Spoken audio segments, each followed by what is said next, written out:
The elevator doors opened, and the smell hit him first. Baby powder. Formula. The unmistakable scent of new life in a building built for saving the dying. He stepped forward without meaning to. His legs moved before his mind could stop them. Room 312. The window. The woman inside. She was holding a baby. No. 3 babies. 3 bassinets surrounding her bed like satellites orbiting a sun he had once called his own. His breath stopped. His heart forgot its rhythm. And then she looked up. Their eyes met through the glass. 5 years of silence. 5 years of separation. 5 years of lies. And in that single moment, everything he thought he knew shattered into 1,000 pieces on the cold hospital floor. Welcome back to another powerful story, my beloved listeners. Kindly tell me where you are watching from and what time it is where you are at. If you are new here, prepare for a story of betrayal, unexpected love, and what truly makes a family. Drop everything and listen closely. This tale of heartbreak and redemption might just change how you view love and family forever. Some men measure their wealth in skyscrapers and stock portfolios. Marcus Wentworth would learn to measure his in heartbeats he had never heard. In first steps he had never witnessed. In 3 little girls who did not know his name. This is his story. The morning had begun like any other for a man worth $2.3 billion. His driver had picked him up at 6:15 from his penthouse overlooking the city skyline. His assistant had rattled off his schedule through the Bluetooth speaker. Meetings with investors. A lunch with the mayor. A conference call with architects in Dubai. But then the phone call came. His mother. Cardiac arrest. Mercy General Hospital. Everything else disappeared. Marcus had not seen his mother in 3 months. He told himself it was because of work. Because of distance. Because of the 1,000 reasons successful men give themselves for neglecting the people who made them. But the truth was simpler and uglier. Every time he looked at his mother, he saw the life he had abandoned. The woman he had left. The person he had been before the money turned him into someone he barely recognized. The hospital loomed ahead, grey and institutional against the autumn sky. Marcus stepped out of the car before his driver could open the door. His Italian leather shoes struck the pavement with purpose, but his hands were trembling. The lobby smelled of disinfectant and fear. Fluorescent lights hummed overhead, casting everything in a sickly yellow glow. A woman at the front desk directed him to the 4th floor. Cardiac Intensive Care Unit. He walked to the elevator bank and pressed the button. Waited. The seconds stretched like hours. When the doors finally opened, he stepped inside and reached for the number 4. But his thumb slipped. Exhaustion. Anxiety. The way his fingers had been gripping his phone too hard for too long. He pressed 3 instead. The doors closed before he could correct the mistake. And fate, wearing the costume of coincidence, began to work its terrible magic. The elevator rose. The floor number changed. And when those doors opened again, Marcus Wentworth stepped out into a world he had spent 5 years trying to forget. Maternity. The smell was different here. Softer. Warmer. The antiseptic was still present, but underneath it lay something else entirely. Powder and milk and the particular sweetness of new beginnings. Pink and blue balloons floated in doorways. Soft laughter echoed from distant rooms. Somewhere, a baby cried, and somewhere else, a mother sang a lullaby that drifted through the corridor like a half-remembered dream. He should have turned back immediately. Should have pressed the elevator button and corrected his mistake. Should have continued upward to where his own mother lay fighting for her life. But something made him walk forward instead. Call it instinct. Call it fate. Call it the universe finally collecting on a debt he had been refusing to pay. He walked past rooms filled with exhausted joy. Past fathers holding bundles like they contained the secrets of creation itself. Past grandmothers weeping into their hands, overwhelmed by the miracle of continuation. Room 312 stood at the end of the corridor. The door was slightly open. Through the window beside it, Marcus could see inside. And what he saw stopped him dead. A woman sat in the hospital bed, her dark hair pulled back in a way he remembered from 1,000 mornings. But everything else had changed. She was thinner now, carved down to something essential. There were shadows under her eyes that spoke of sleepless nights and battles fought alone. A hardness had settled into her jaw, the kind that comes from survival rather than living. Vivian. His ex-wife.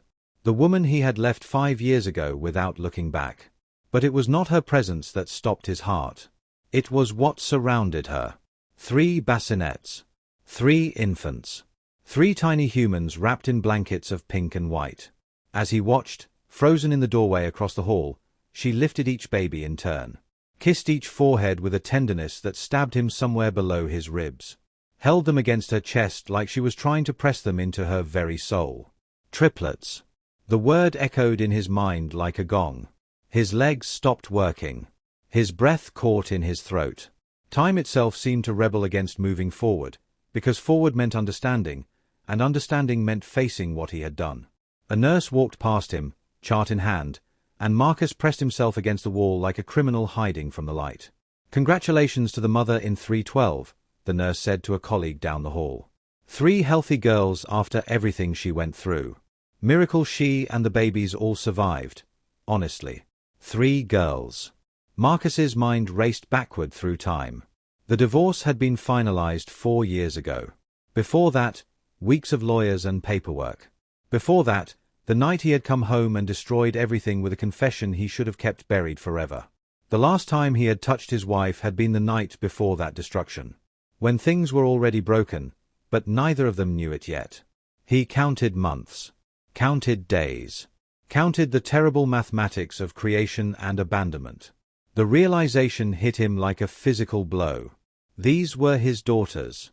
These 3 lives existed because of a moment he had been too selfish to honor, too broken to preserve. He had left his wife when she was pregnant. Left her to carry 3 children alone. Left her to give birth alone. Left her to raise them alone for years while he built his empire and pretended the past did not exist.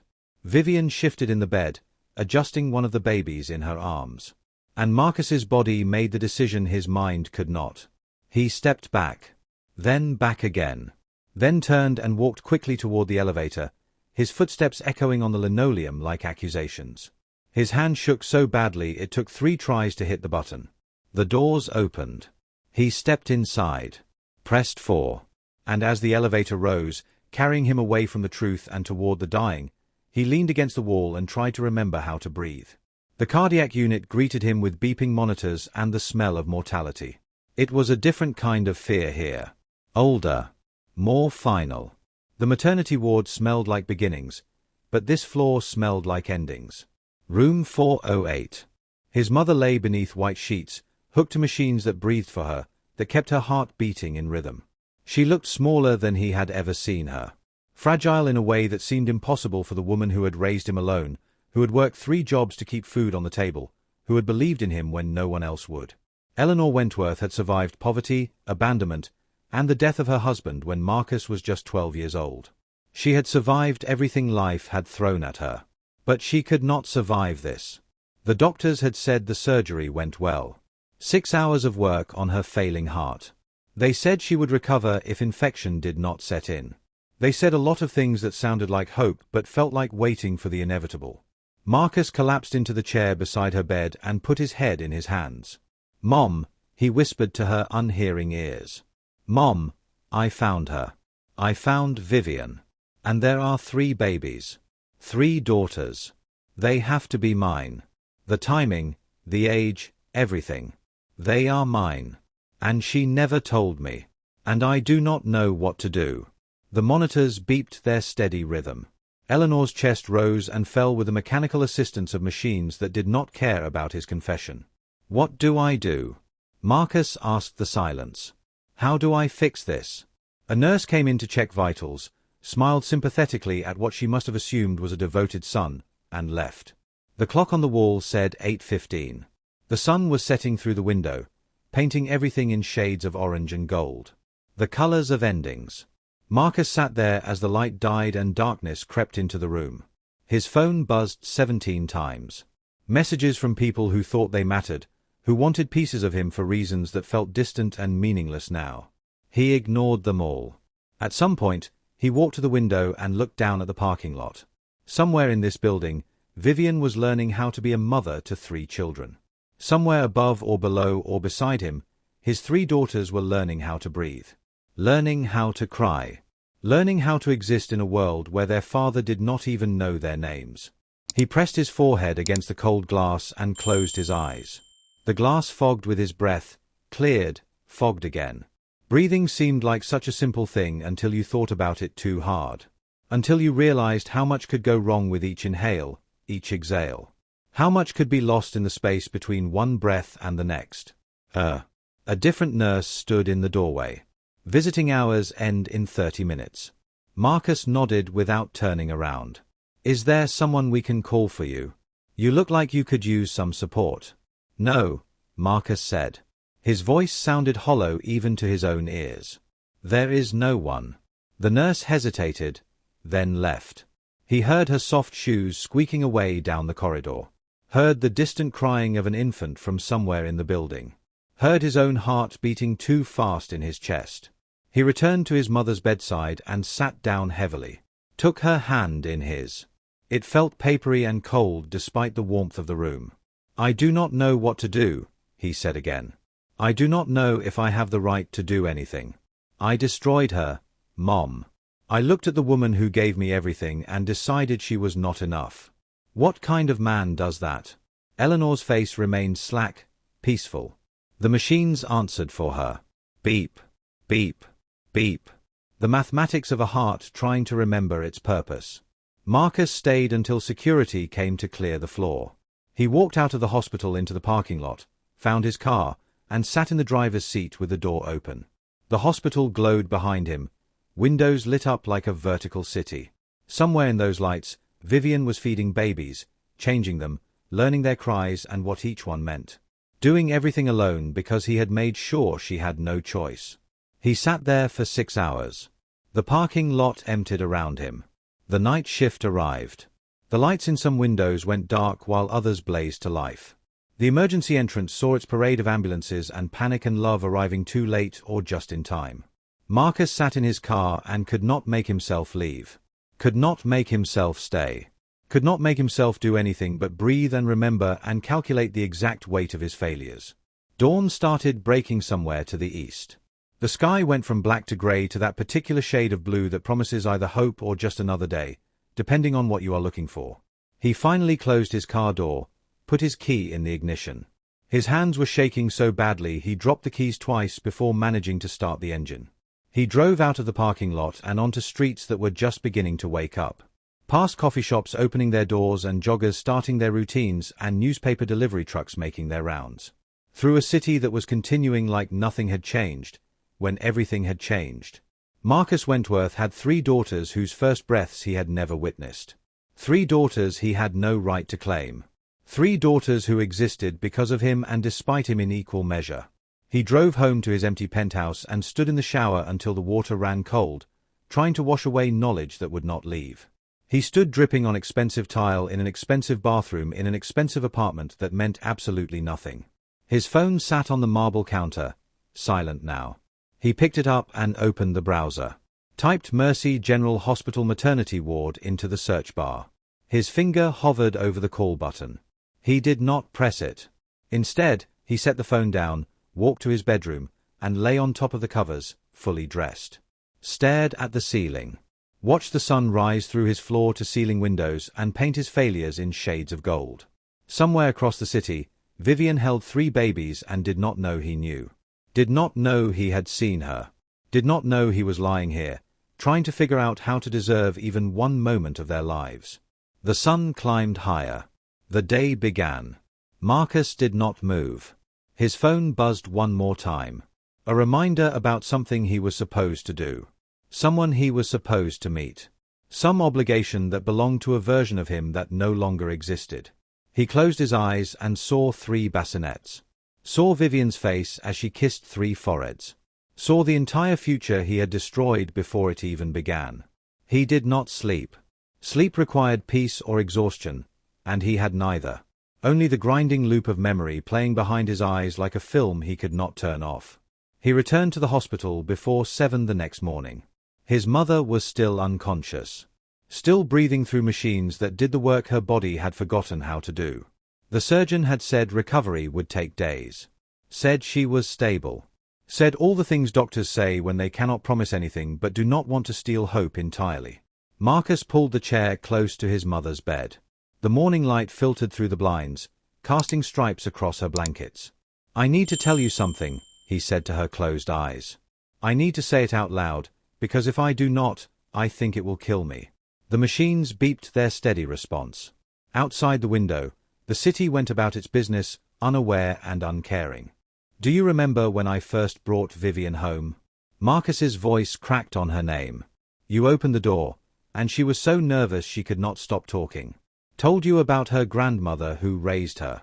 About the violin she had played since she was 4. About how she had been alone for so long. He wiped his eyes with the back of his hand. You pulled her into a hug before she had even finished introducing herself. Said any girl who makes my boy smile like that does not need to be nervous in this house. The memory felt like swallowing glass. She cried right there in the doorway. Marcus continued. Just stood there and cried while you held her. And you told her she was family now. From that moment on. He stood up, started pacing the small room. We got married in your backyard. We could not afford a real venue. And you said love does not need a price tag. Vivian wore a white dress from the consignment shop on Main Street. She carried flowers from your garden. Yellow roses because you said they meant new beginnings. He stopped at the window, staring out at nothing. When I saw her walking toward me, Mom, I thought my heart would stop. She looked at me like I was worth something. Like I was already the man I wanted to become. Like she could see a future I was too scared to believe in. He pressed his hands against his eyes. We lived in that apartment on Riverside for 2 years. The one with the leaky faucet and the neighbor who played saxophone at 3 in the morning. Vivian taught violin lessons to kids after school. Played weddings on weekends. Worked at the diner 3 nights a week. Never complained. Not once. The machines kept their rhythm. Beep, beep, beep. She would come home exhausted, Marcus said, his voice breaking. Blisters on her fingers from playing for hours. Feet aching from standing at the diner. And she would still ask about my day. Still want to hear about my designs. Still believe in me when I had stopped believing in myself. He turned back to his mother's unconscious form. I was trying to build something. You remember the prototype for the sustainable insulation system? I was so sure it would work, but no one would listen. I pitched to every investor in the city. They all looked at me like I was wasting their time. Marcus sat back down, leaning forward with his elbows on his knees. Vivian believed anyway. When I wanted to quit, she would not let me. She said you are going to change things, Marcus. I know you are. You just have to keep going. His voice dropped to a whisper. She sold her grandmother's china set to buy me materials.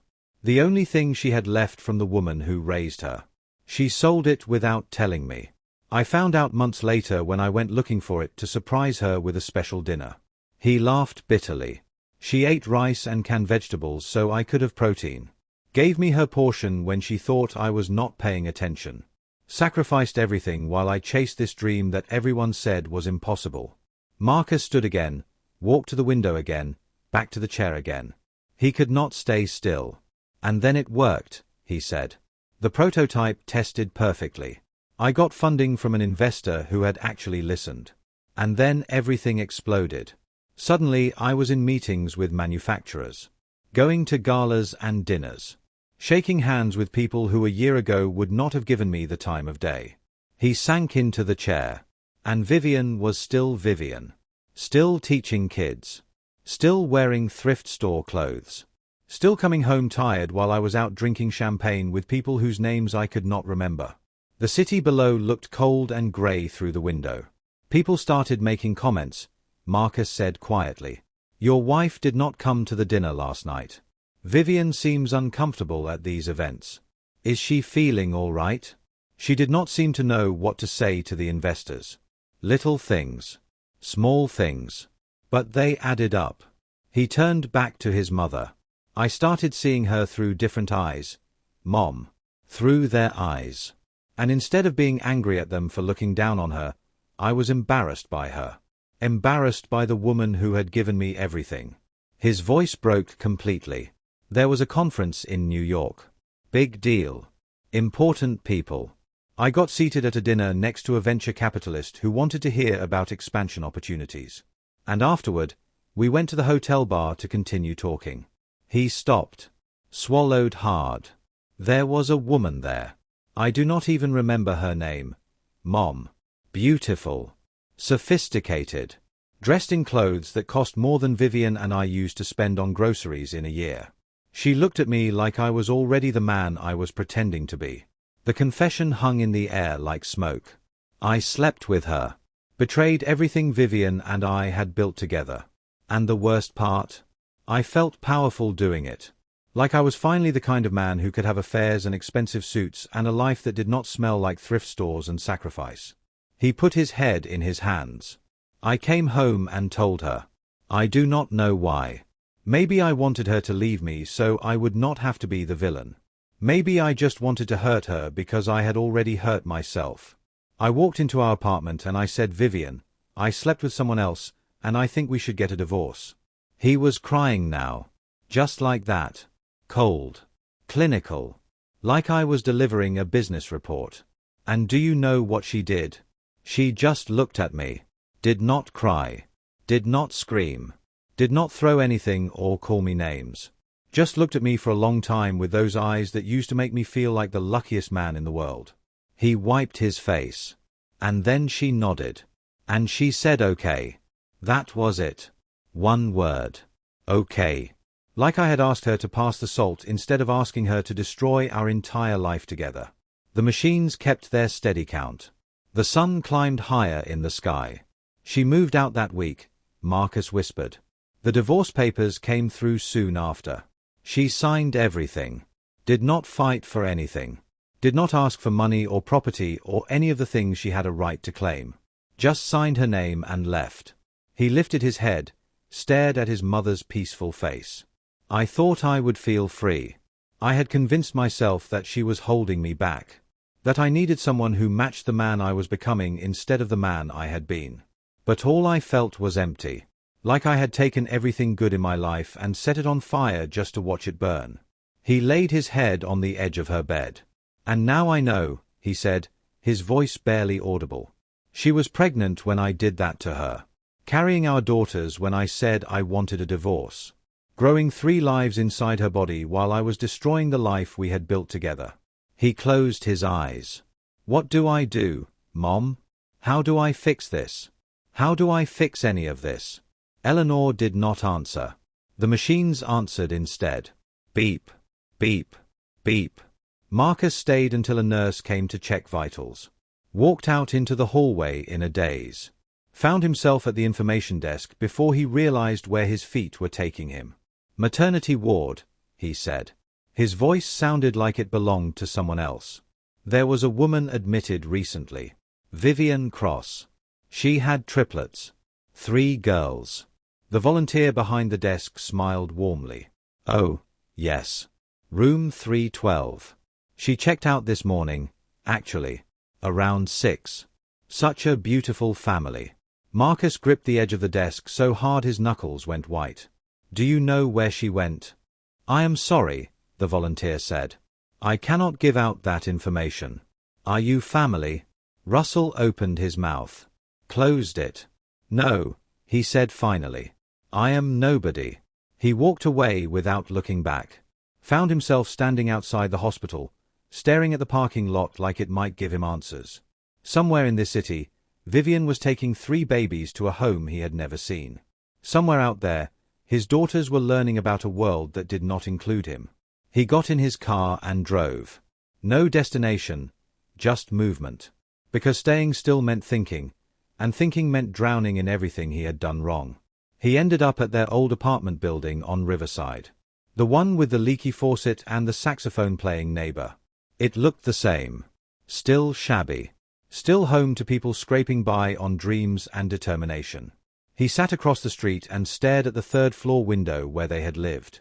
Where they had loved. Where they had built something beautiful that he had burned to the ground. That window had been their world once. Behind that glass, Vivian had cooked dinner on a hot plate that only worked half the time. Behind that glass, They had danced to music from a radio that only picked up 3 stations. Behind that glass, they had talked about futures that felt impossible and perfect at the same time. Marcus put his head on the steering wheel and finally let himself break. He cried until there was nothing left. Until his throat was raw and his eyes were swollen and his chest felt hollow. He cried for the man he had been and the man he had become and the man he should have stayed. And when he was done, he drove back to the hospital to sit with his mother again. Eleanor woke on the 3rd day. Marcus was there when her eyes opened. He had barely left her side, sleeping in the uncomfortable chair and eating vending machine food and refusing to go home to an apartment that felt like a mausoleum. When she tried to speak around the breathing tube, the nurses came quickly. They checked monitors, adjusted equipment, made the sounds of competent concern. When they finally removed the tube, the first thing Eleanor Wentworth said to her son was this: "Your face looks like death." What happened? Marcus had rehearsed 100 ways to tell her, had practiced the words in his mind during the long hours of waiting. But when the moment came, everything he had prepared disappeared. "I saw Vivian," he said. "She had 3 babies. Triplets. They are mine, Mom. And she never told me." Eleanor closed her eyes. Her face, already pale from surgery and recovery, seemed to go even whiter. "I know," she said. The room tilted. Marcus gripped the bedrail to keep from falling. "What?" "Vivian told me," Eleanor said slowly, each word seeming to cost her precious energy. "The day before she signed the divorce papers. She came to my house. She was 6 weeks pregnant. Showed me the ultrasound. 3 little heartbeats."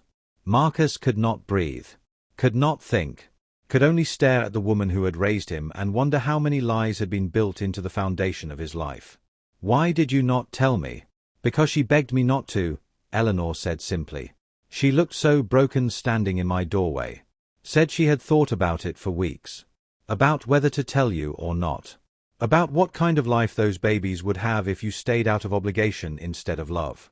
Marcus sank into the chair beside her bed. "She was protecting me. She was protecting those children," Eleanor corrected gently. "She said she loved you too much to watch you hate yourself for staying. Too much to let your daughters grow up watching their father resent their existence. But I would not have resented them. Wouldn't you?" Eleanor's eyes, though tired, were sharp as ever. "You told her you wanted a divorce because she was not good enough anymore. Because she did not fit the life you were building. How was she supposed to believe you would suddenly want 3 babies that would tie you to her forever?" Marcus had no answer. There was no answer. "She made me promise," Eleanor continued. "Made me swear I would never tell you unless she gave permission first. Said if you ever wanted to be part of their lives, you had to want it without knowing they existed. You had to prove you could come back for her before she would trust you with them. And I never came back." "No," Eleanor said softly. "You never did. You built your empire instead. Made your billions. Put your name on buildings that touch the clouds. But you never built your way home." The monitors beeped. The machines hummed. Outside, life continued its indifferent march forward. "What do I do now?" Marcus asked. His voice was that of a child, lost and desperate. "I cannot answer that for you," Eleanor said. "But I can tell you what Vivian told me that day. She said those 3 babies were the only good thing to come out of loving you. And she would spend the rest of her life making sure they never felt the way you made her feel. Like they were not enough." "Exactly," Eleanor said. "Like they were not enough." Marcus stared at his hands. The hands that had signed divorce papers without hesitation. The hands that had built a fortune while 3 little girls learned to walk without him.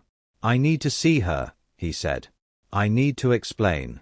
"You need to think," Eleanor interrupted, her voice firm despite her weakness. "What are you going to do? Storm in and demand your rights? Throw money at her like that fixes anything? She just gave birth to 3 children alone, Marcus. Alone. Your guilt is not her emergency. So I do nothing. You figure out what kind of man you want those 3 girls to know," Eleanor said. "Then maybe, you will be ready to face Vivian. You broke something precious when you left. You do not get to waltz back in and pick up the pieces whenever you feel like it. You have to earn the right to even hold them." Marcus drove home in a fog. His mother's words echoed in his mind like a sentence handed down from a judge who knew all his crimes. He realized, sitting in his penthouse that night, that he did not know Vivian's address. Did not know her phone number. Did not know anything about her life for the past 5 years except that she had somehow survived everything he had done to her. He hired a private investigator. Typed out the email requesting her location and contact information. His finger hovered over the send button for an hour. Then he deleted the message. He could not violate Vivian that way. Could not track her down like she was prey to be hunted. If he was going to find her, it had to be different. It had to be right. A week later, a hospital bill arrived at his penthouse. Forwarded from his mother's address, where it had apparently been sent by mistake. Vivian's bill. Over $100,000 for the delivery of triplets, emergency cesarean section, and extended NICU care. The address listed on the bill was not a home. It was a women's shelter on the east side of the city. Marcus drove there that afternoon. Parked across the street from a grey, institutional building with bars on the windows and a security guard at the front door. It was the kind of place people went when they had nowhere else to go. When every other option had been stripped away. He watched for 3 days. Sat in his car like a stalker, hating himself more with every passing hour but unable to leave. On the 4th day, he saw her. Vivian walked out the front door pushing a triple stroller that looked like it had been donated from someone's garage sale. She was thinner than he remembered, her cheekbones sharp enough to cut glass. Her clothes were worn but clean. Her hair was pulled back in a practical ponytail that had no time for vanity. She looked like she had been through a war. Like she was still fighting it. Marcus's hand was on the car door handle before he realized what he was doing. He was going to get out. Going to walk across the street. Going to say something, anything, to make this right. But he watched her struggle down the front steps of the shelter, watched her thank the security guard with a tired smile, watched her walk away down the street pushing 3 babies in a stroller that probably cost less than his watch. And he stayed in the car. He drove in the opposite direction. Went back to his penthouse and sat in the dark and tried to figure out what kind of man sits in a car watching the mother of his children struggle while doing nothing to help. That night, he paid her hospital bill anonymously. Wired the full amount with instructions that the payment should be credited to her account without revealing the source. 2 days later, a cashier's check for the full amount arrived at his penthouse. No note. No explanation. Just his own money, returned. Vivian did not want his guilt money. Did not want anything from him. He tried anyway. Anonymous apartment listings left in her name at the shelter. Baby supplies delivered with no return address. Scholarship applications for infant care programs submitted on her behalf. Everything was rejected or returned. Vivian had built a wall around herself and her daughters, and Marcus was not allowed anywhere near it. He started therapy. Found a doctor who specialized in people like him. People who had everything and nothing at the same time. People who had built empires on the ashes of their own humanity. Dr. Patricia Holden listened to his story without judgment. Let him talk for 3 sessions straight before she said anything of substance. "What do you want from me?" she finally asked. "I want to know how to fix this," Marcus said. "You cannot fix destroying someone's trust," Dr. Holden said flatly. "You cannot go back in time and unmake your choices. Forgiveness is not something you earn. It is a gift that Vivian is under no obligation to give you. You need to figure out what kind of man you actually are underneath all the money and the guilt. Then you need to decide if that man is someone those 3 girls deserve to know." Marcus came back every week. Talked about his childhood. His fears. The moment he had started seeing success as a replacement for love instead of a product of it. Meanwhile, Vivian stayed in the shelter. Worked night shifts at a 24-hour diner while the shelter staff watched her babies. Slept 3 hours a night. Ate whatever the shelter provided and gave half of it to other mothers who needed it more. Marcus knew all of this because he kept watching. Kept driving by the shelter and the diner and the park where she sometimes took the babies when the weather was nice. He never approached. Never spoke. Just watched from a distance like a ghost haunting a life he had thrown away. 6 weeks after his mother's surgery, she was discharged from the hospital. Marcus brought her home to her small house on Maple Street, the one he had bought for her 3 years ago when his company went public. He hired nurses to help with her recovery. Spent nights sitting at her kitchen table, telling her everything he was learning about himself. I was ashamed of being poor, he admitted one evening. I made Vivian pay for my shame. She had seen me at my lowest, and I could not stand it. Every time I looked at her, I saw the man I used to be.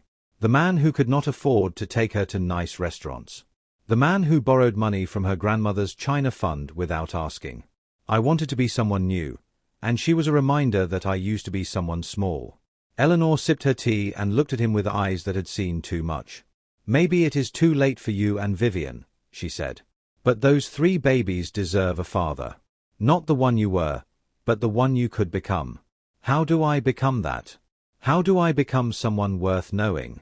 You start by showing up, Eleanor said. And you do not stop. No matter how many times she pushes you away.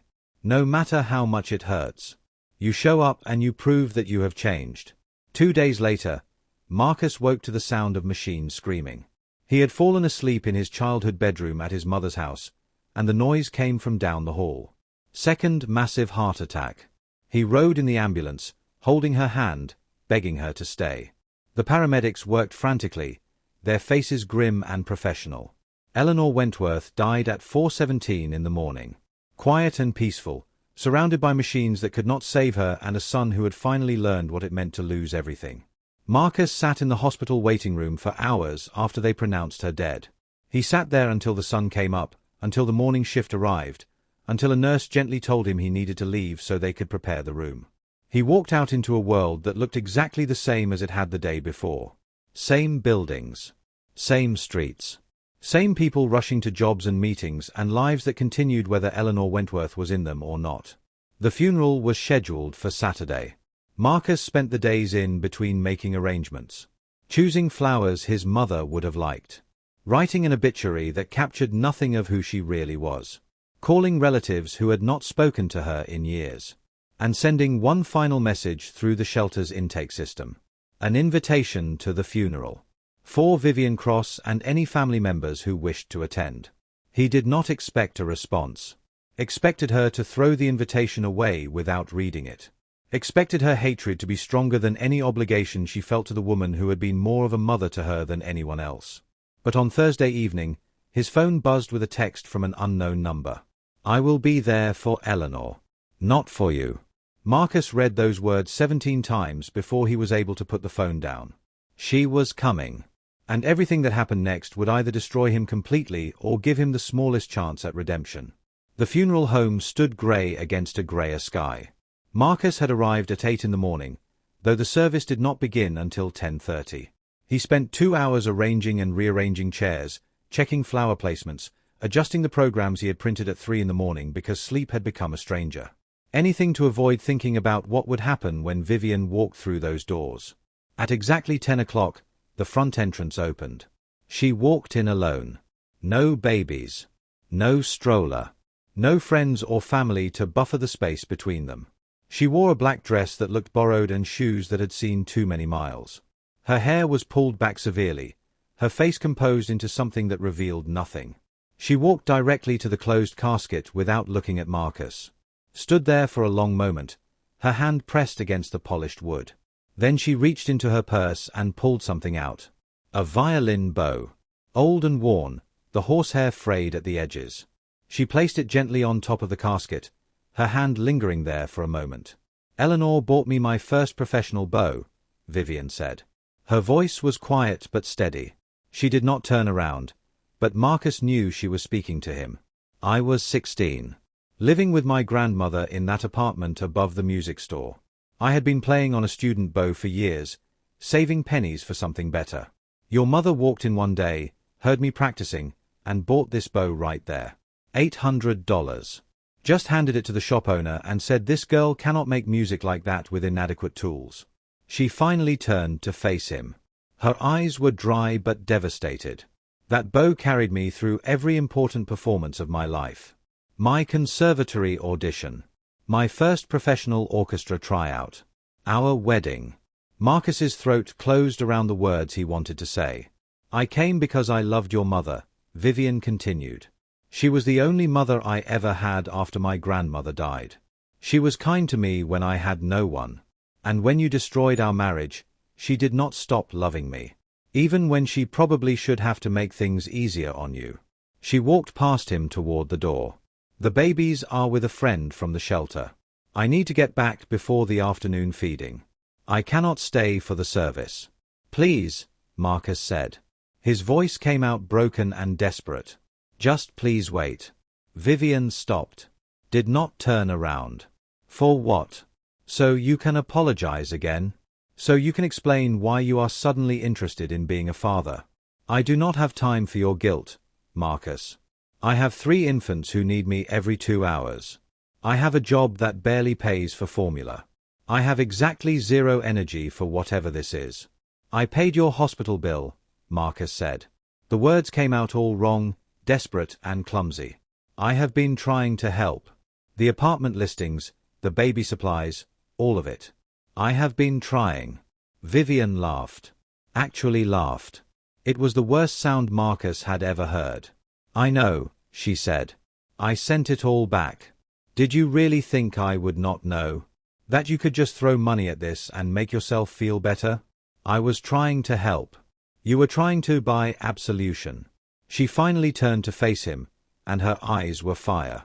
And I am not selling. Keep your money. Keep your guilt. Keep whatever fantasy you have built where you get to play hero in this story. I do not need you. I have never needed you. And my daughters will never need you either.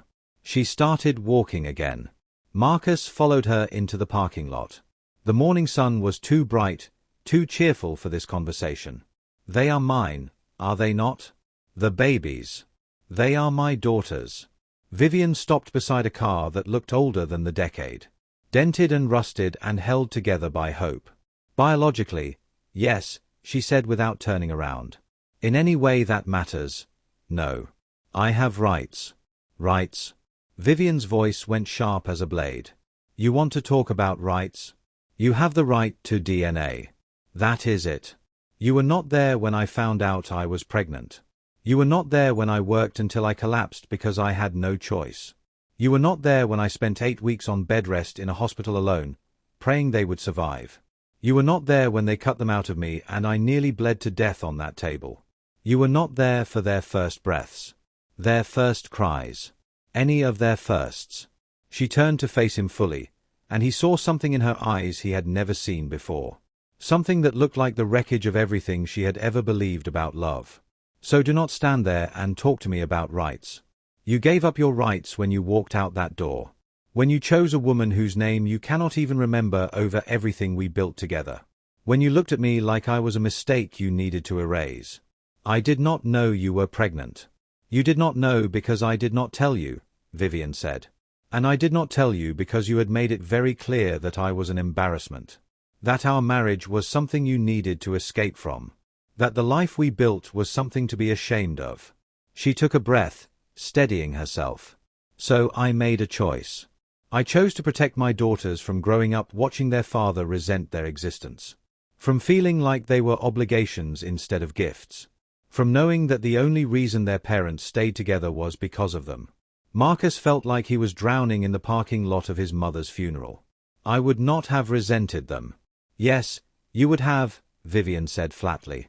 Maybe not consciously. Maybe not on purpose. But every time you looked at them, you would have seen the trap that caught you. The obligation that forced you to stay with a woman you were too ashamed to keep. They would have felt that, Marcus. Children always feel that. A car pulled into the parking lot. Other mourners arriving for the service. I need to go, Vivian said. Can I see them? The question came out broken and desperate. Please. Just once. I just want to see them. Vivian studied his face for a long moment. Her jaw was tight, her eyes unreadable. Why?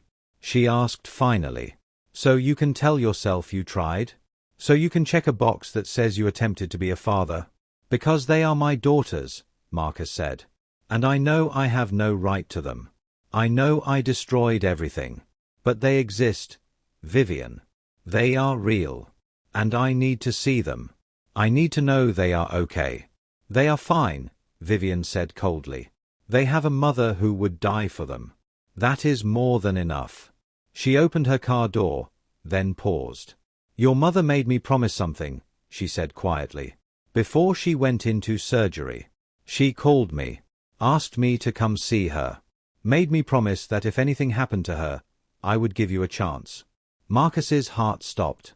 One chance, Vivian continued. Not because you deserve it, but because she believed you could become someone who did. She said she had watched you struggling over the past weeks. Watched you trying to change. And she believed it was real. She got into the car. I do not know if I can keep that promise, she said through the window. But I am going to try. For her. Not for you. She started the engine. The car sputtered and coughed before catching. What do I need to do? Marcus asked desperately. Figure out who you actually are, Vivian said. Not the man who betrayed me. Not the man drowning in guilt. The real you underneath all the performance. Then maybe we will talk. Maybe. She drove away, leaving Marcus standing in the parking lot as other cars pulled in around him. People in black getting out, coming to mourn his mother. People who would expect him to shake hands and accept condolences and deliver a eulogy that made sense of an unsensible loss. Marcus walked back inside on legs that barely held him upright. The funeral director had everything ready. The flowers were arranged. The chairs were filled. The program listed all of Eleanor's accomplishments, all the ways she had touched the lives around her. The violin bow still rested on top of the casket. People kept arriving. His mother's friends from the church she had attended every Sunday. Neighbors from the old neighborhood who remembered when he was just a kid with too many dreams and not enough money. Former colleagues from the factory where she had worked for 30 years before her heart began to fail. They all hugged Marcus. Told him how sorry they were. Shared memories of a woman who had been stronger than anyone had a right to be. And Marcus stood there and nodded and thanked them and felt completely empty inside. When it was time for the service to begin, he walked to the front of the room. Looked out at the 50 people who were waiting for him to say something meaningful about loss and love and the woman who had given him everything. He opened his mouth. Nothing came out. The silence stretched. People shifted uncomfortably in their seats. The funeral director looked at him with professional concern. Marcus looked down at the notes he had prepared. All the right words were there. All the appropriate sentiments about life and death and cherishing the time we have. My mother, he finally said, his voice rough and broken, believed that people could change. She believed it even when all the evidence suggested otherwise. She believed it about me even after I gave her every reason not to. He paused. Took a breath that shuddered through his entire body. I destroyed something precious because I was ashamed of being loved by someone who had seen me at my worst. My mother tried to teach me that being seen, being truly known, was a gift. But I did not understand that until it was too late. Until I had thrown away everything that mattered. Someone in the back coughed. A baby cried somewhere far away. Marcus kept going. She kept loving me anyway. Even when I did not deserve it. Even when loving me must have hurt. She kept believing that I could become someone worth believing in. His voice cracked completely. I do not know if I can. I do not know if it is possible to change enough to deserve the faith she had in me. But I am going to try. Because that is what she would have wanted. For me to actually try instead of just talking about trying. He could not say anything else. Just stood there looking at his mother's casket with a worn violin bow on top and felt the weight of every mistake he had ever made pressing down on his shoulders. Someone started clapping. Then another person. Then the whole room. Marcus did not understand why. He had barely said anything. Had stumbled through the worst eulogy in the history of funerals. But they were clapping anyway, and he realized that maybe, just maybe, honesty mattered more than eloquence. The rest of the service passed in a blur. Other people spoke. They sang hymns his mother had loved. They shared stories that made everyone laugh and cry at the same time. Marcus stood and sat when prompted and felt like he was watching himself from very far away. Afterward, in the parking lot, he saw Vivian's old car still there. She was sitting in the driver's seat with the engine off, watching him through the windshield. He walked over slowly, afraid she would drive away before he reached her. She rolled down the window. That was the worst eulogy I have ever heard, she said. And also the most honest. I do not know how to do this, Marcus admitted. Any of this. Being a father. Facing you. Becoming someone different. I do not have a plan or a strategy or any idea what I am doing. Vivian looked at him for a long moment. Something shifted in her eyes, though he could not tell what. Your mother told me something once, she said quietly. She said the difference between a good man and a bad man is not whether he makes mistakes. It is whether he is willing to face what those mistakes cost. She started her engine.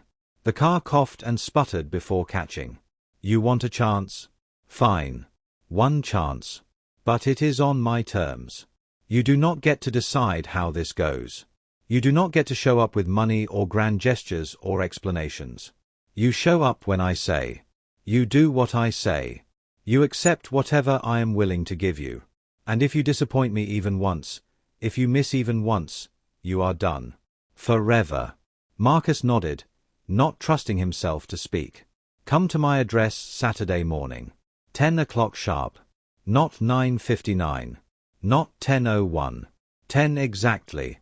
She handed him a piece of paper with an address scrawled on it in handwriting he remembered from grocery lists and love notes and a life that felt like it belonged to someone else. And Marcus, she added. Do not bring anything. No gifts. No money. No apologies. Just you. That is the only thing I need you to bring. She drove away. The car backfired as it left the parking lot. Marcus stood there holding the piece of paper like it was a life raft in an ocean of his own making. One chance. One chance to become someone worth knowing. One chance to meet the 3 daughters who did not know he existed. One chance to prove that 5 years of absence could somehow be overcome by showing up exactly when he was supposed to. He looked down at the address. A neighborhood he did not recognize. A life he knew nothing about. Saturday morning. 10 o'clock sharp. Everything that came next would depend on whether he could become the man his mother had always believed he could be.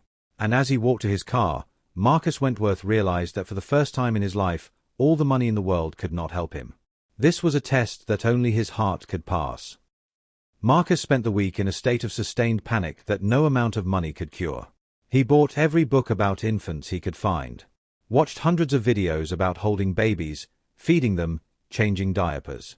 He took notes like he was studying for the most important exam of his life, filling notebook after notebook with information that felt completely useless the moment he wrote it down.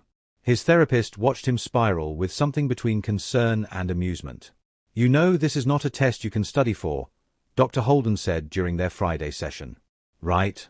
I have to do this perfectly, Marcus said. His leg was bouncing so hard the chair was shaking. I cannot mess this up. This is the only chance I get. You are going to mess it up, Dr. Holden said calmly. Multiple times. That is parenting. The question is not whether you will fail. The question is whether you will keep trying after you do. Marcus did not sleep Friday night. He lay in his bed staring at the ceiling, watching the hours tick by, running through scenarios in his mind. What if the babies cried and he could not comfort them? What if Vivian changed her mind and did not answer the door? What if he showed up and realized he was not capable of being a father after all?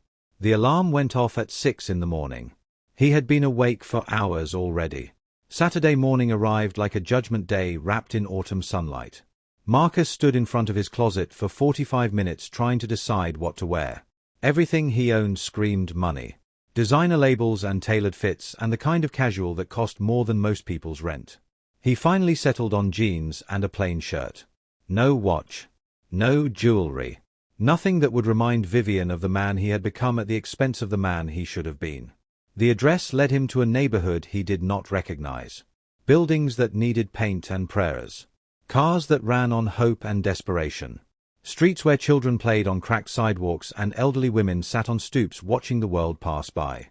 Vivian's apartment was on the 2nd floor of a building that looked like it should have been condemned years ago. The exterior stairs were cracked concrete with a wobbling railing that did not inspire confidence. Paint peeled from the walls in long strips that curled like dead leaves. Marcus climbed those stairs at 9:58. Stood outside the door at 9:59. Raised his hand to knock at exactly 10 o'clock. The door opened before his knuckles touched the wood. Come in quietly, Vivian said. Her voice was flat and businesslike. They are all sleeping. The apartment was tiny. One room serving as bedroom, living room, and kitchen all at once. A bathroom was visible through a partially open door. 3 cribs were crammed against one wall, pushed so close together they almost touched. Laundry was piled in one corner. Dishes filled the sink. The smell of formula and exhaustion hung in the air like a permanent resident. This was where his daughters lived. This cramped, struggling space was their entire world. Marcus felt something crack open in his chest. All his money. All his buildings and investments and portfolios. And his children lived in a room smaller than his bathroom. "Sit," Vivian said, pointing to a chair at a table that seated 2. She sat across from him. Between them, 3 cribs held 3 sleeping infants. Marcus could see them now. Really see them for the first time. 3 tiny humans. Each wrapped in mismatched blankets that looked like they had been donated from different decades. One had his nose. Another had his mouth. The third had his hands, small and perfect and curled into loose fists even in sleep. "Their names are Iris, Violet, and Rose," Vivian said quietly. "I named them after flowers because my grandmother always said that flowers were proof that beautiful things could grow anywhere, even in the hardest soil." Flower names. For 3 girls who had grown in the hardest soil imaginable. Iris is oldest by 2 minutes, Vivian continued. Violet was smallest. They worried about her at first. Thought she might not make it through the first week. Rose was last. She got stuck during delivery. They had to. She stopped. Swallowed hard. They got her out. She is fine now. Marcus could not speak. Could not do anything but stare at 3 cribs and try to comprehend the magnitude of what he was seeing. "You can look at them," Vivian said. "Do not touch. Just look." Marcus stood carefully, afraid any sudden movement might wake them. Might shatter this fragile moment into pieces he could never reassemble. He walked to the first crib. Iris. She was bigger than the others, with dark hair like Vivian's and his nose sitting prominently in the center of her round face. She made small noises in her sleep, little sighs and murmurs that sounded like she was having conversations with her dreams. Second crib. Violet. Smaller, more delicate, with a small tube running to her nose. Oxygen. She was still fragile, still fighting battles her sisters had already won. Third crib. Rose. She slept with her arms above her head, hands clenched into tiny fists. She had Vivian's mouth and his eyebrows and a small scar on her shoulder that must have come from the delivery. "They are beautiful," Marcus whispered. "They are mine," Vivian said from behind him. "Not yours. Mine. I have earned them. You are here because I am allowing it. Because your mother asked me to." The word stung, but he accepted them. He had no right to argue. "Here is how this works," Vivian continued. "You come once a week. Saturdays. 10 to 11. 1 hour. You help with whatever I tell you to help with. You do not give orders. You do not make suggestions. You do not bring anything. No gifts, no supplies, no groceries that you just happen to have too much of. You show up, you do what I say, and you leave when I tell you to leave." "I understand," Marcus said. "I do not think you do," Vivian said. "But you will. Your hour starts now." Marcus stood there. Vivian waited. After a moment, she said, "I am not going to tell you what to do. Figure it out." One of the babies started crying. Iris. She went from sleeping to screaming in the space between heartbeats, her face turning red and her tiny fists waving in the air. Marcus looked at Vivian. Vivian looked back, expressionless. "She is hungry," Vivian said. "Bottles are in the refrigerator. Figure it out." Marcus walked to the small refrigerator in the corner of the room. Found bottles lined up on the shelf, each one labeled with a name and a time. He grabbed the one marked Iris and pulled it out.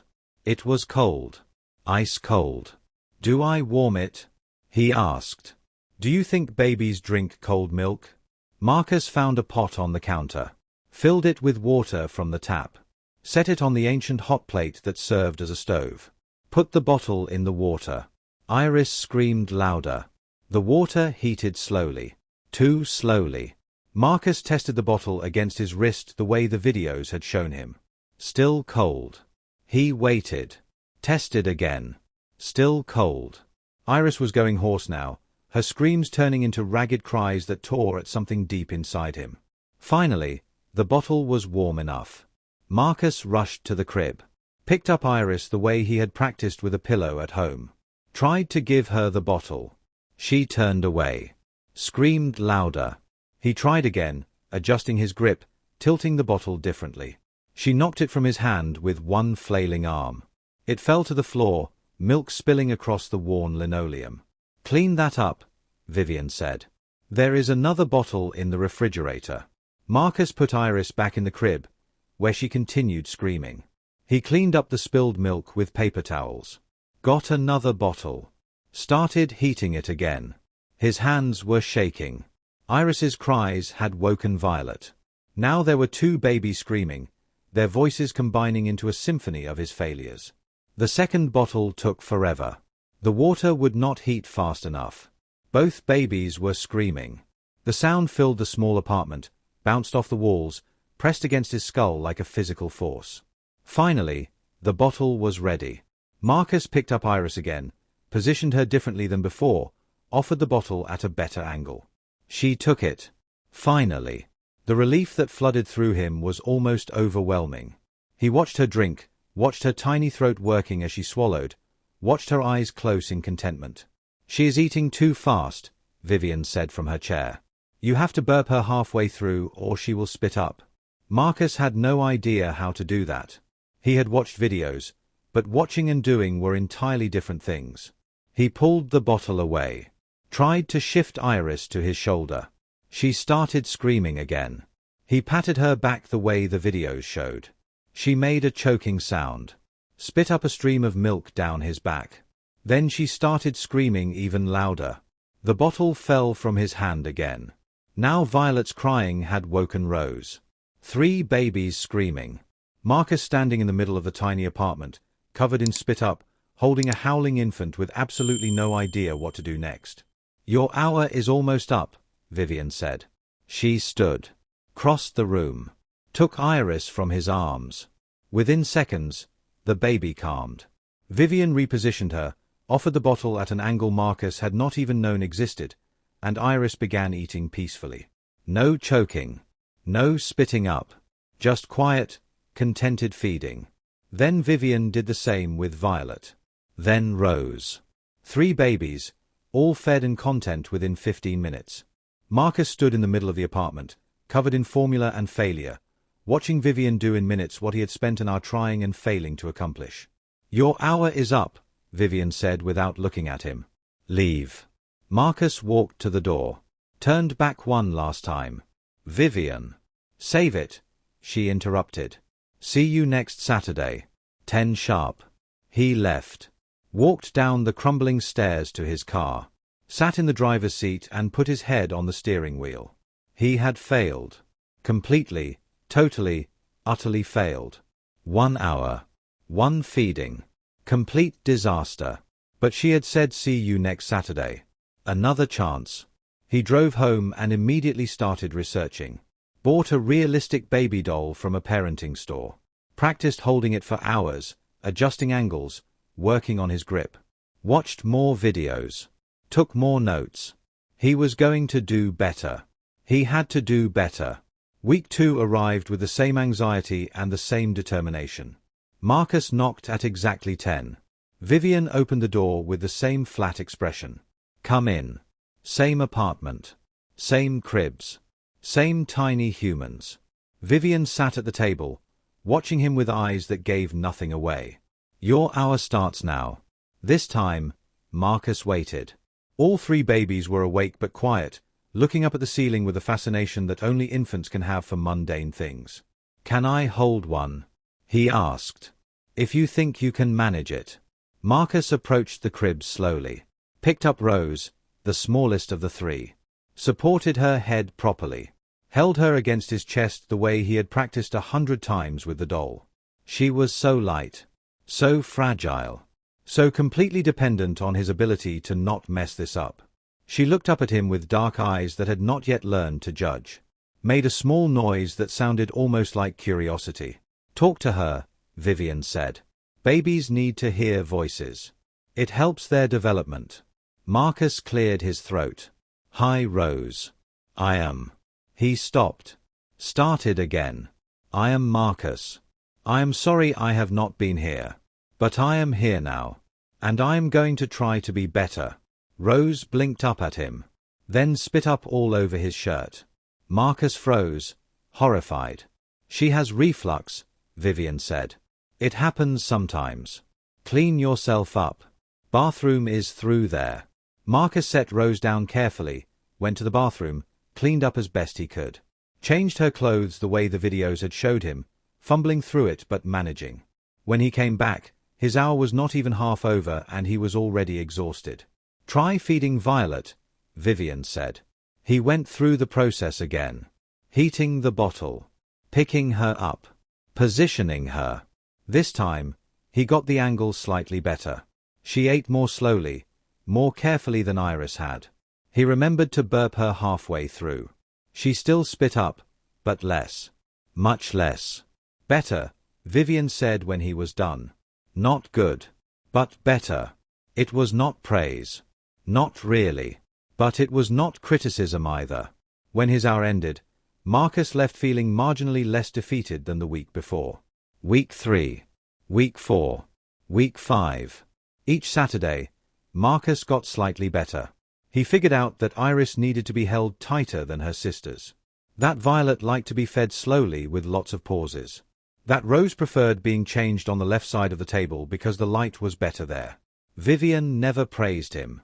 Never offered help unless the babies were in genuine distress.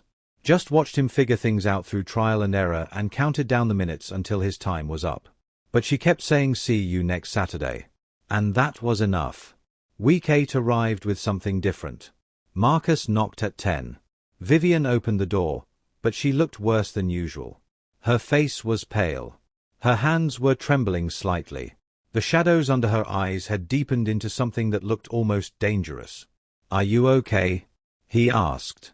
Your hour starts now, she said, and turned away. Marcus got to work. The babies needed feeding. Needed changing. Needed holding and soothing and all the things he had spent 2 months learning how to do. But his mind kept drifting back to Vivian. She sat at the table with her head in her hands, barely watching him. She looked like she was barely holding herself together. When his hour ended, he hesitated at the door. Vivian, he said carefully, are you eating enough? Not your concern, she said without looking up. Leave. He left, but he was worried. She looked like she was running on fumes. Like she was giving everything to those 3 babies and keeping nothing for herself. The next Saturday, he arrived to find all 3 babies asleep. Vivian sat at the table, staring at nothing, her face slack with exhaustion. Come in, she said. Her voice was barely a whisper. The apartment was messier than usual. Dishes overflowing in the sink. Laundry piled everywhere. The babies slept, but everything around them was falling apart. Vivian sat with her head in her hands and did not move. Marcus stood there, uncertain. This was not part of the arrangement. He was supposed to help with the babies, not with her. But looking at her, he could not stay silent. When did you last sleep? He asked. I do not remember, Vivian said. 2 days ago maybe. Maybe 3. They are teething. They have been up every hour. And I have worked tonight, but I do not know how I am going to make it through my shift when I can barely stand up. Marcus made a decision. Lie down, he said quietly. Vivian's head snapped up. Excuse me. The babies are asleep. You are exhausted. Lie down on the bed and rest. I will watch them. This is not what you are here for. No, Marcus agreed. But it is what you need. And for once in your life, Vivian, let someone help you without fighting about it. She stared at him for a long moment. Something flickered in her eyes. Resistance, maybe. Or pride. Or just the bone-deep weariness of a woman who had been doing everything alone for too long. Finally, she stood. 1 hour, she said. Wake me if anything happens.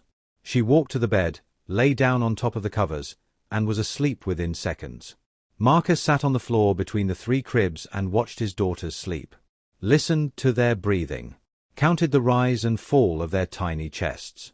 The hour passed. The babies stayed asleep. Vivian stayed asleep. Marcus did not wake her. He called his office and cancelled everything on his schedule for the day. Sent a text to his driver saying he would not need the car. Then he sat there in that tiny apartment and kept watch. The babies woke at noon.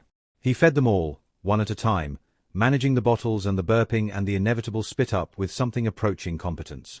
He changed their diapers. Held them.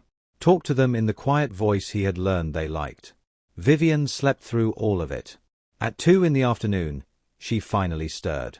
Sat up slowly, blinking in confusion at the light coming through the windows. "You are still here," she said. "It was not a question. I told you I would watch them. You have been here for 4 hours. I have been here as long as you needed me." Vivian looked at the cribs. All 3 babies were awake, content, playing with the soft toys Marcus had found in a basket by the wall. "You fed them," she said. "All 3. Nobody choked or threw up on me too much." She looked at him then. Really looked at him, like she was seeing something she had not expected to find. "Why?" she asked. "Why are you doing this?" "Because you needed help," Marcus said simply. "And because watching you run yourself into the ground is not something I can do anymore. You are their mother. They need you healthy and alive and present. If helping you means I stay in the background forever, that is fine. As long as they have you." Something shifted in Vivian's expression. The wall was still there, but there was a crack in it now. A tiny fissure where something softer might eventually grow. "I have not slept more than 3 hours in a row since they were born," she said quietly. "I forgot what it felt like to really rest." "You can do it again," Marcus said. "Next Saturday. Or whenever you need me. I am here." "The rules still apply," Vivian said quickly. "You do not get to use this as leverage. You do not get to hold it over my head." "I know. I am not asking for anything in return." She studied him for another long moment. "Next Saturday," she said finally. "Same time. And maybe we can talk about expanding your visits." It was not forgiveness. It was not trust. But it was something. A crack in the wall. A small step forward. If you believe in second chances, in the power of showing up even when it is hard, take a moment right now to hit that subscribe button. Because this story is about to take a turn that will change everything. 3 weeks later, Marcus arrived at a new schedule. 3 times a week now. Monday, Wednesday, and Friday mornings, 6 to 8. 2 hours each visit, helping with the morning routine before he went to work. If you miss once, Vivian had warned him, even once, you go back to 1 hour on Saturdays. Or nothing, if I decide you are more trouble than you are worth. He did not miss once. He woke at 4:30 every morning those days. Drove across the city in the dark. Arrived at Vivian's building at 5:55. Waited in his car until exactly 6. Then climbed the stairs. The first morning of the new schedule, Vivian opened the door before he could knock. She looked like she had not slept at all. "They have been up since 4, she said. "Welcome to my world." The apartment was chaos. All 3 babies crying. Vivian moving between them mechanically, her face slack with exhaustion. "Iris needs a bottle," she said. "Violet needs changing. Rose just needs to be held. Pick one." Marcus picked up Rose. She was screaming, her face red, her tiny fists waving. He held her the way he had learned, close and secure, and started walking. Swaying. The motion he had practiced until it became instinct. Rose kept crying. Marcus kept swaying. In the kitchen area, Vivian dealt with Iris and Violet with the efficiency of someone who had done this thousands of times. Her movements were automatic, precise, mechanical. Marcus just focused on Rose. On keeping her safe. On being present. After 10 minutes, Rose's cries diminished to whimpers. After 15, she quieted. After 20, she was asleep against his chest, her tiny hand gripping his shirt like she was afraid he might disappear. He stood very still, afraid to move and wake her. Vivian finished with the other 2, looked over, and saw Rose sleeping peacefully in his arms. "Put her in the crib," she said. Slowly. Marcus managed it. Rose stayed asleep. Her hand released his shirt only when she was safely in the crib, surrounded by the soft walls that kept her world contained. Vivian looked at him with something that might have been respect. "Not bad," she said. It was the closest thing to praise she had ever given him. The weeks became months. Marcus settled into the routine so completely that he could not remember what his mornings had looked like before. He gave up trying to track time or count progress. He just showed up, did what needed doing, left when Vivian said to leave. The babies grew, started recognizing him. Iris would stop crying when he picked her up. Violet would smile when she saw him come through the door. Rose would reach for him with her tiny hands, babbling sounds that almost sounded like words. Vivian stayed distant, polite but never warm. She would thank him when he did something well, correct him when he made mistakes. But she never let her guard down, never gave him anything personal. Marcus accepted it. This was not about him and Vivian anymore. It was about three little girls who were learning to trust him one bottle at a time. One morning, 6 months into the new routine, Marcus arrived to find something different. Vivian was sitting at the table when he came in, but she was not watching the babies. She was staring at a piece of paper in her hands. Her face was pale. "What happened?" Marcus asked immediately. "The social worker," Vivian said quietly. "She has been monitoring us since the hospital. Routine check-ins for high-risk cases. Single mothers of multiples." She looked up at him, and he saw fear in her eyes for the first time. "She says I am not meeting the benchmarks. That I am showing signs of burnout and neglect. That if I cannot demonstrate adequate support systems within the next 30 days, she will recommend temporary foster placement while I recover." The words hit Marcus like a physical blow. "They cannot do that," he said. "You are their mother. You love them." "Love does not keep babies alive," Vivian said flatly. "Food does. Sleep does. Adequate care does. And according to her, I am failing at all of them." She set the paper down on the table. "I need help," she said. "Real help. Not just Saturday mornings or early morning check-ins. I need someone who can be here consistently. Someone the social worker can document as part of my support system." She looked at him directly. "I am asking you," she said. "Not because I trust you. Not because I want to. But because I have no other choice. And if I lose them because I was too proud to ask for help, I will never forgive myself." Marcus did not hesitate. "Tell me what you need," he said. "I am here." The new schedule was brutal. Every day now. Morning and evening visits when his work schedule allowed. Phone calls in between. Documentation for the social worker showing consistent, reliable support. Marcus restructured his entire life. Delegated most of his responsibilities at the company. Moved his home office to a laptop so he could work from Vivian's apartment during the baby's nap times. His board of directors thought he had lost his mind. His business partners sent concerned emails. His competitors wondered if he was having a breakdown. He did not care. 3 little girls needed a father who showed up. And for the first time in his life, Marcus Wentworth was going to be that man.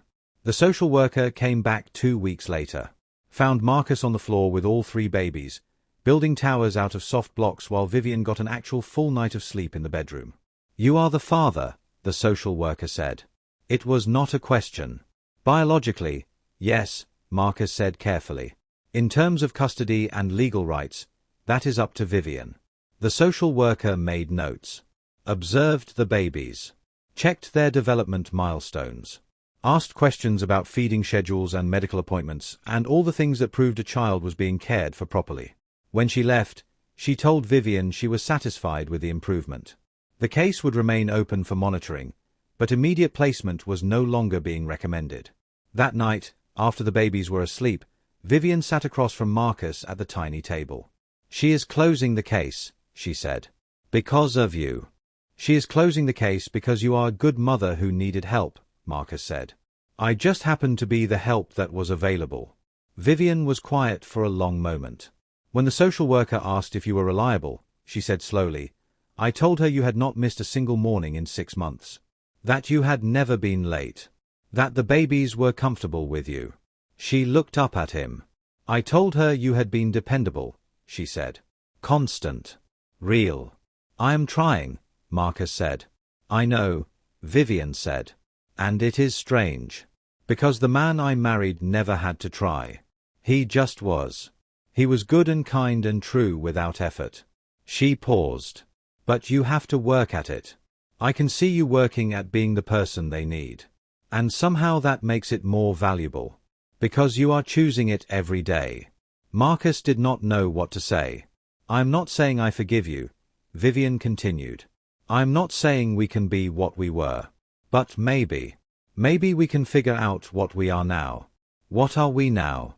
Marcus asked. I do not know, Vivian admitted. We are not enemies anymore. We are not strangers. We are bound together by 3 little girls who need us both. She stood, walked to the window, looked out at the street below.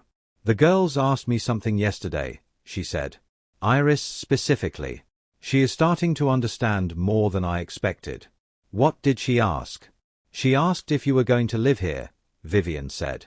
She wanted you to stay for breakfast and stories and bedtime. All the time. Marcus's chest tightened. What did you tell her? I told her you have your own home. That you visit because you love them. That some families look different than others and that is okay. Vivian turned back to face him. She asked if you loved me too. The question hung in the air like something fragile and dangerous. What did you say? Marcus asked. I said I did not know, Vivian answered. Because I do not. She crossed her arms. Do you? She asked. Love me? Marcus stood. Walked to where she was standing. Looked her in the eyes. Yes, he said. I love you. I never stopped loving you. Even when I was too broken to show it. Even when I destroyed everything we had built together. He paused. But that does not mean anything. Because love was not our problem. Trust was. Respect was. And I destroyed both of those. So what I feel does not matter. It matters, Vivian said quietly.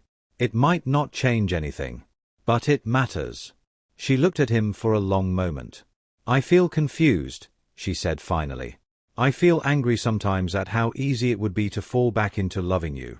I feel scared that if I let myself feel anything, you will disappoint me again. She took a breath. I feel too much. And I do not know what to do with any of it. You do not have to do anything with it, Marcus said. We can just be whatever we are right now. Parents who are learning to work together. People who care about each other because it affects our daughters. That is enough. Is it? Vivian asked. Is it enough for you? It has to be, Marcus said. Because asking for more is not fair. Not after what I did. Vivian looked at him. Then she did something she had not done in over 5 years. She reached out and touched his face. Just her palm against his cheek. Gentle. Tentative. Like she was testing whether he was real. I do not know how to trust you with my heart again, she whispered. But I am starting to trust you with theirs. She dropped her hand. Stepped back. Maybe that is where we start, she said. Figuring out what we are now. Not what we were. Marcus nodded. I would like that, he said. Whatever that looks like. However long it takes. Vivian almost smiled. It was small, barely visible, but it was there. Go home, she said. Get some sleep. Come back tomorrow at 6. I will be here, Marcus said. I know, Vivian said. And that is the strangest part. I actually believe you will. If this story is reminding you that redemption is possible, that people can change when they are willing to put in the work, take a moment to drop a comment below. Tell me what you think about Marcus's journey so far. And make sure you are subscribed, because the best part of this story is still coming. The girl's first birthday arrived on a Saturday in spring. Vivian had planned a small celebration. Just her and Marcus and a friend from the shelter who had helped her through the hardest months. A cake from the grocery store. Balloons from the dollar store. Presents wrapped in newspaper because gift wrap was an expense that did not fit the budget. Marcus arrived at 10, as always. But this time, Vivian met him at the door with an expression that almost looked happy. Come in, she said. They are excited. I do not think they know why, but they can feel something special is happening. The apartment had been transformed. Streamers hung from the ceiling. A banner reading Happy Birthday was taped crookedly across one wall. 3 high chairs sat in a row, each decorated with ribbons. Iris, Violet, and Rose sat in their chairs wearing matching dresses that looked new. They babbled and laughed and waved their hands at the decorations like they were the most amazing things they had ever seen. Marcus stood in the doorway and felt his heart crack open. 1 year. 1 year of their lives that he had missed most of. 1 year of first smiles and first laughs and first everything that he would never get back. But he was here now. For this birthday. For every birthday after. That had to count for something. The party was chaos in the best possible way. 3 small cakes because the girls could not agree on one flavor. Vivian lighting candles. Marcus helping blow them out because 1-year-olds do not understand the concept of blowing. When it was time for presents, Marcus handed over 3 small wrapped packages. He had agonized over what to get them. Vivian's rules about no gifts had been relaxed slightly for special occasions, but he still wanted to get it right. Inside each package was a small stuffed animal. A butterfly for Iris, because she was always reaching for things above her head. A bunny for Violet, because she was soft and gentle and needed extra comfort. A bear for Rose, because she was fierce and strong and needed something to match her spirit. The girls loved them, held them close, refused to let go even when cake was served. Vivian watched Marcus watching the girls, and something in her face shifted. "Thank you," she said quietly, "for being here. For all of it. There is nowhere else I would rather be," Marcus said. After the cake was eaten and the presents were opened and the guests had gone home, Marcus helped Vivian clean up while the girls played on a blanket in the middle of the room. Iris was trying to stand. She had been pulling herself up on furniture for weeks, cruising along the edges of tables and chairs. But she had never let go. Never taken a step on her own. Until now.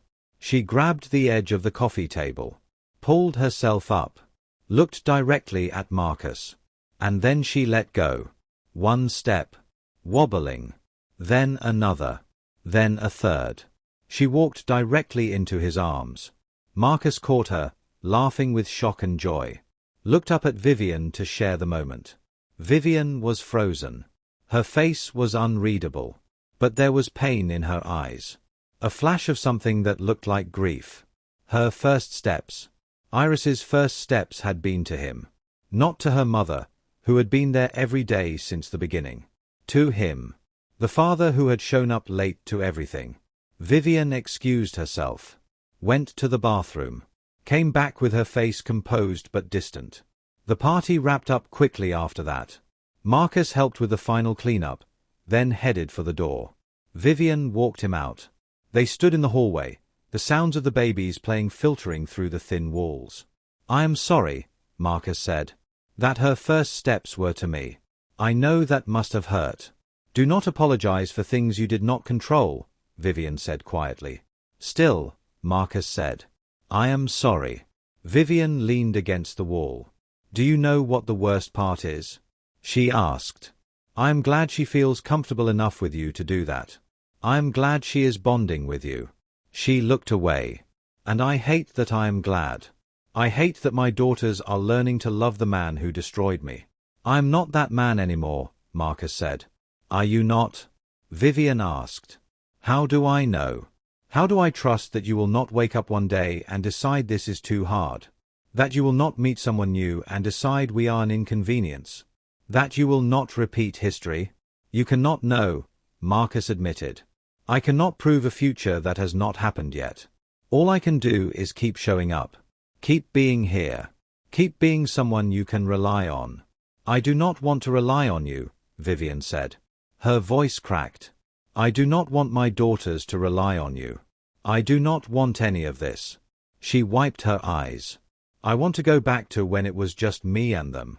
When I did not have to wonder whether you would still be here next week. When I did not have to feel grateful and furious and hopeful all at the same time." "But I will be here next week," Marcus said gently. "And the week after. And every week after that." "You cannot promise that." "I can," Marcus said. "And I am promising you right now. I am not going anywhere." Not unless you tell me to leave and mean it. Vivian looked at him. Really looked at him. I asked you to leave 3 times today, she said. In my head. Watching you with them. Seeing how happy they are with you. I wanted to tell you to get out. To stop confusing everything. But you did not, Marcus said. Because they need you, Vivian said. My daughters need their father. She took a shaky breath. And as much as I hate admitting it, you have become that. You show up. You help. You love them. You are actually being a father. She looked away again. And it kills me that you figured out how to be that person only after you destroyed our marriage. I was a coward before, Marcus said. I was so terrified of being poor again that I sabotaged everything good in my life. He stepped closer. But losing you. Losing them before I even knew they existed. It broke something in me. Or maybe it fixed something. I do not know. All I know is that I am not that person anymore. I cannot be. Not when I have 3 daughters who deserve better. Vivian wiped her eyes again. I think you should leave now, she said. Okay, Marcus said. He started to turn away. Not because I am angry, Vivian added quickly. Because I need to think. About what this is becoming. About whether I can actually trust you. About everything. She paused. Just go. Please. Marcus left. Walked down the stairs. Sat in his car for a long time before driving home. She had said she needed to think. That meant she was considering something. Considering him. It was not forgiveness. It was not trust. But it was possibility. And possibility was more than he had any right to hope for. 2 months later, Vivian asked Marcus to stay for dinner. It was the first time she had invited him to anything beyond his scheduled visits. The first time she had treated him like something other than a necessary inconvenience. He accepted immediately. Dinner was simple. Pasta from a box. Sauce from a jar. Salad from a bag. The girls sat in their high chairs and made more mess than they ate. It was the best meal Marcus had ever had. After the girls were in bed, Vivian sat across from him at the small table. The apartment was quiet for once. Peaceful. I need to tell you something, Vivian said. Marcus's heart stopped. This was it. She was going to end their arrangement. Tell him to leave. Decide that she had given him enough chances and none of them had been deserved. I think I'm falling in love with you again, Vivian said. Marcus stared at her. Not the old you, she continued. Not the man who left. But the actual you. The man who shows up every day. The man who learns and tries and fails and keeps trying anyway. She looked down at her hands. I am falling in love with who you have become. And it terrifies me. Why? Marcus asked. His voice came out hoarse.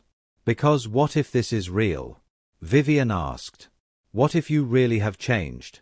What if I let myself believe in this and it turns out to be true? Would that be so bad? Yes, Vivian said. Because if it is true, then I have to figure out how to let you in. How to build something new when the old thing was destroyed so completely. How to trust you with my heart when you broke it so thoroughly before. She looked up at him. And I do not know if I can do that. I do not know if I am strong enough. Marcus reached across the table and took her hands. You are the strongest person I have ever known, he said. You raised 3 babies alone. You survived everything I did to you and came out the other side still standing. Still fighting. Still loving. He squeezed her hands. You do not have to be strong enough for this alone. We can figure it out together. One day at a time. One moment at a time. However slow you need to go. Vivian looked at him for a long moment. I am not promising anything, she said. I am not saying we are back together or that everything is fixed. I know, Marcus said. But I am saying that I want to try, Vivian continued. I want to see if we can build something new. Something that is not based on who we were, but who we are now. Marcus nodded. I want that too, he said. More than anything. Vivian stood. Walked around the table. Stood in front of him. Then she leaned down and kissed him. It was soft. Tentative. The kiss of two people who had hurt each other deeply and were choosing to try anyway. When she pulled back, there were tears in her eyes. "I am still scared," she said. "Me too," Marcus admitted. "Promise me you will not leave again." "I promise," Marcus said. "I will be here every day. Every morning. Every night. For as long as you will let me." Vivian nodded slowly. "Okay," she said. "Then we try." If this story has moved you, if you believe in the power of redemption and second chances, share this video with someone who needs to hear it. Subscribe to this channel so you never miss a story. And drop a comment telling me what you think happens next. 5 years later, Marcus and Vivian stood in the backyard of the house they had bought together. It was not a mansion. Not a penthouse. Not anything close to what Marcus could have afforded with his billions. It was a 3-bedroom home with a small yard and a tire swing and enough space for 3 growing girls to run and play and dream. Iris, Violet, and Rose chased each other across the grass, their laughter filling the evening air. They were 5 now, full of questions and opinions and the boundless energy that only children possess. "Do you remember the first time you came to that apartment?" Vivian asked, leaning against Marcus's shoulder. "I remember being terrified," Marcus said. "I remember failing completely at feeding Iris. I remember thinking you would never let me come back." "I almost did not," Vivian admitted. "I almost told you to leave 100 times that first year. But you did not." "No," Vivian said. "Because your mother asked me to give you a chance. And because, even when you were failing, you kept trying. You kept showing up." She turned to look at him. "That is what changed my mind," she said. "Not the money you could have given us. Not the apologies you wanted to make. Just the fact that you showed up. Every single time.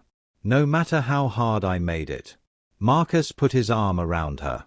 "I learned something," he said. "From you. From the girls. From all of this." "What did you learn?" "That the things worth having are not the things you can buy," Marcus said. "They are the things you have to earn. One day at a time. One moment at a time. One chance at a time." Vivian smiled. It was the real smile he had fallen in love with twice now. The one that made everything worth it. The girls came running back, breathless and laughing. "Daddy," Iris said, tugging at his hand. "Come play with us." Marcus looked at Vivian. She nodded. "Go," she said. "I will start dinner." Marcus let his daughters drag him across the yard to the tire swing. He pushed them, one at a time, listening to their screams of joy, watching the sun set behind the trees. This was what wealth looked like. Not buildings that touched the sky. Not bank accounts with endless zeros. Not the admiration of people whose names he could not remember. This moment. These girls. This woman who had given him more chances than he deserved.